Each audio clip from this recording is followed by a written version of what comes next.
Qizlarimizga Hadicha onamning hayotlarini o'rgatish kerak, o'qitish kerak.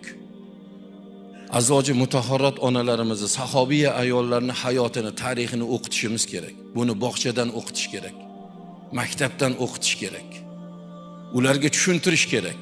Hayot kelajak o'yinchoq emasligini, inson o'zini hayotini hozir taqdirini o'yinchoq qilib o'zini o'zi juvormay qo'yapti yoshlar. Ikkita bolalik ayol ketgan, 3ta bolali xotinni haydagan, nima degan gap bu? Mana hozir yoshlarga, bolalarimizga qilayotgan e'tiboringizni qarang. Mana ertaga dushanba kuni xohlagan joydagi bir maktabning eshigiga borib bir yarim soat o'tining. Soat 7dan borib o'tining, g'ir mashinalar kelyapti. Birov kelgan eson-omon uyga borgin deb duo qilyapti. Ba'zilar shuna kirib ketyapti. Birodarlar, 40 yil avval qaysi biringlarni dadaylar, 50 yil nariyog'ida qaysi biringlarni dadaylar har kuni maktabga mashinada olib borib qo'ygan. Borilgan u 1 kilometr, 2 kilometr yomg'irmi, qormi, sovuqmi, issiqmi borilgan. Hozirgi bolalarga shu yoshligidan shuncha imkoniyat yaratib beryapmiz. Shular oqilyaptimi shu otani xizmatini? Oqilyaptimi? Shunga yarasha bir sharofat, karomat ko'rsatyaptimi? Bechora ota xursand. Hadimay o'g'limni uylantiraman. Ona o'zini qo'yarga joy yo'q. Hadimay qizimni chiqaraman.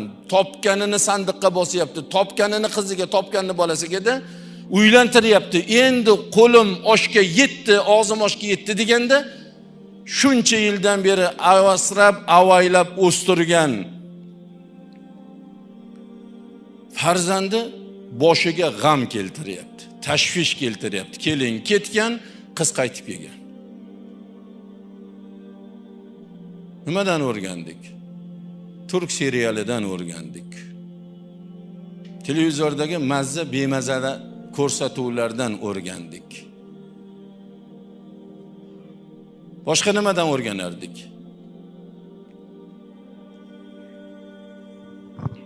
Hazrati Hadicha onam roziyallohu anha umrlari oxirida shu to'shakda yotib qolganlarda Rasululloh sollallohu alayhi vasallam keldilar. Tepalarda o'tirdilar, zo'rg'a nafas olyaptilar. Gapirishga quvvatlari yo'q. Kuch topib gapirdilar. Ey Allohning rasuli, men sizga gapiradigan gaplarim bor. Eshitishingizni xohlayman. Sizga vasiyatlarim bor, bajarishingizni xohlayman. Gapiring Hadicha, nima gapingiz bor? Gapiring deganlar. Men eshitaman, tayyorman deganlarda, ey Allohning rasuli, men sizni nikohingizda yashab bir to'liq haqqimda sizga xizmat qila olmadim, meni kamchiligimni kechiring deganlar. Tarixni o'qing. Hadicha onamni xizmatlardagi xizmatni qaysi xotin qildi ekan? Qaysi er shunaqa xizmat ko'rdi ekan? İlk islom vahiy paytida Hiro g'orida o'tiribdilar. G'orni og'zida Jabroil alayhisolatu vassalom turibdilar va aytdilarki, ey Allohning rasuli, ey pastda Makka tomondan vodiy ichida Hadicha sizni ko'rgani kelyapti. Qo'llarida nimadir sizni yeyishingiz yoki ichishingiz uchun nimadir olib kelyapti.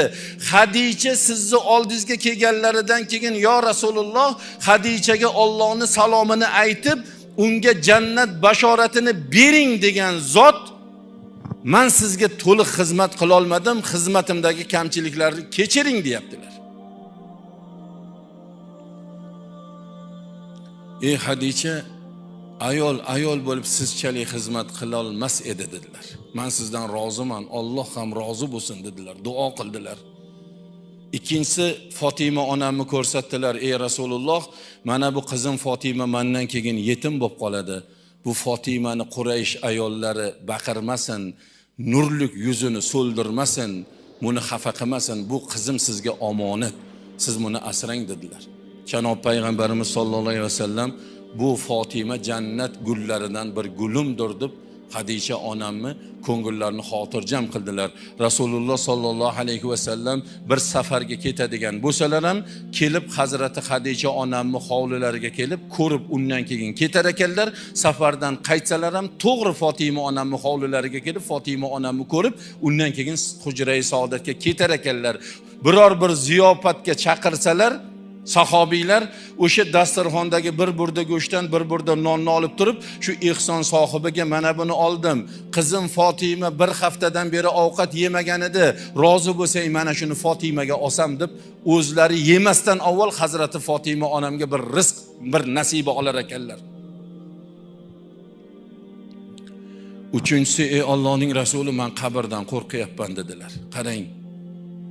Sahobiyalar qanaqa bo'lgan? Qabrdan qo'rqyapman. Bizning shuncha kirdikorlarimiz bor, shuncha ishlarni qildik, qilyapmiz, qabrni o'ylayotganimiz yo'q. Qabrdan qo'rqayotganimiz yo'q. Erta nima bo'lar ekan bu asl uyim? Erta u yerda meni azob kutyaptimikin? Meni yerda bir ilon chayon kutyapti-ekan deyotganimiz yo'q. Qabrga kirishni hali xayolimizga.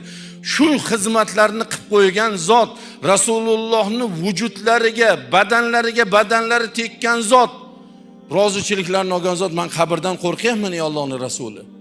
Sizdan iltimosim dedilar, sizga ilk vahiy nozil bo'lgan paytda kiygan ridoyingizni, to'ningizni menga kafan qiling dedilar. So'raganlarni qarang.